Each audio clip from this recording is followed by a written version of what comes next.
आमोणे पंगीण आदर्श गावात जावपी लोकोत्सव फाटली कितलीशीच वर्सां 3 दीस जातालो। अंदू सभापती रमेश तवडकर हांणी हो लोकोत्सव 365 दीस करपाची संकल्पना मुखार हाडल्या। गोंयची संस्कृताय परंपरा दायज जपून दवरपाक संस्कृती हब करपाचो विचार आसा अशें सभापती रमेश तवडकर हांणी स्पश्ट केला।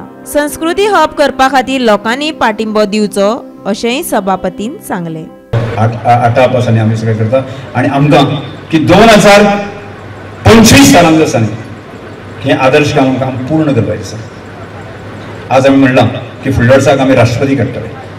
25 जेन्ना जातले ते पूर्ण आदर्श कामाची संकल्पना 365 दीस आदर्श काम कशें चलूं येता, गोंयची संस्कृती गोंयची परंपरा आसा आनी सांस्कृतीक हब कशें जाता हो एक आमचें टार्गेट आसा आनी हो टार्गेट तुमच्या सगळ्यांच्या मतीन आमकां अचीव करपाचो आसा। म्हणून सगळ्यां कडेन मागता सांस्कृतीक हब करपाच्या दृश्टिकोनांतल्यान आमकां जे मदत तुमकां लागतली तो विचार प्रसार सगळें करपाक जाय ते तुमी सगळे करतले दितले अशी अपेक्षा व्यक्त करून परत सगळ्यां कडच्यान तुमी इतल्या मोठ्या संख्येन आयले त्यामुळे सगळ्यांचे आभार व्यक्त करून देऊ शकता।